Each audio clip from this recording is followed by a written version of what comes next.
speaker here today now will be Paul Murphy from the Anti-Austerity alone.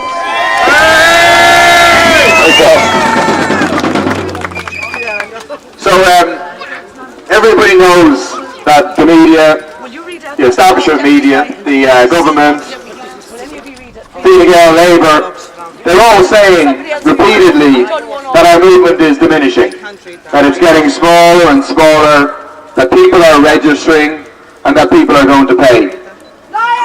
But actions speak a lot louder than words. And their actions in the past month show that they don't believe that at all. Their jailing of Derek, of Bernie, of Ollie and of Damien shows that they're scared of our movement. Their arrests of 23 people in Dála, the reports that the Gardaí will be recommending prosecutions against those people show that they're scared. But also this week, it might have gone unnoticed, but they extended the registration deadline again. And so there was a third deadline at the start of April, or the start of February, I think. And Elaine Higgins, the senator for the Labour Party, who's wheeled out to defend every bad thing the government does, she was on and saying, no, it was never meant to be a drop-dead deadline. And all of a sudden, Alan Kelly said the third deadline was simply a minuscule deadline. So they've extended the deadline again.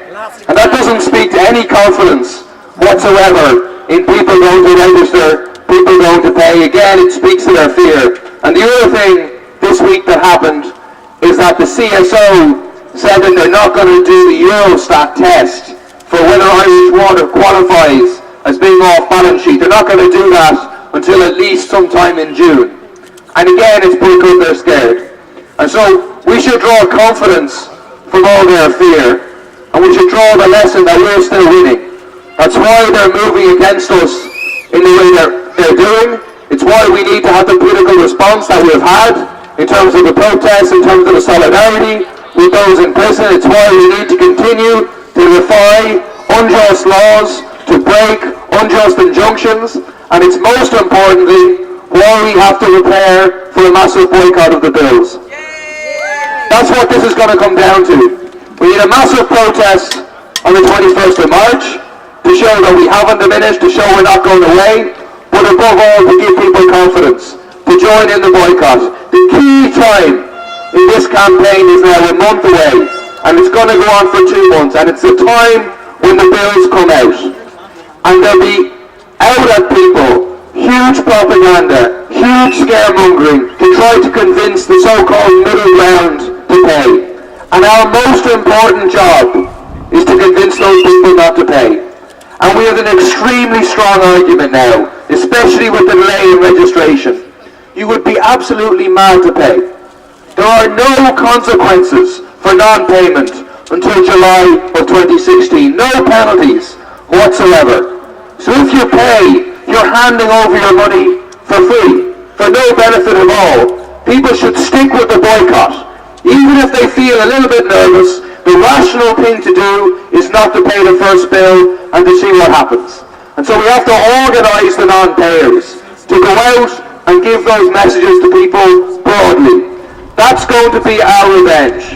Massive non-payment, which will sink Irish water and can threaten to bring down the government itself. That's the key weapon that we now have, and we know what that leads to. We know the political crisis it leads for all of the austerity policies. We know the political crisis that it leads for all of the establishment parties, and we know the political opportunities it creates for the building of a significant radical left in this country, committed to breaking austerity, committed to breaking the rules of the EU, of the euro, of those things that constrain our ability to say that people's needs should come first before the interests of profit. The last thing, I want to leave you with a joke that someone who works in the Dála told me this week. What does Irish water and a puffin have in common? They can both shove their bills up their arse. Thanks, Paul. We have Nick McDermott from Common Sense now coming up next. How's it going, everyone?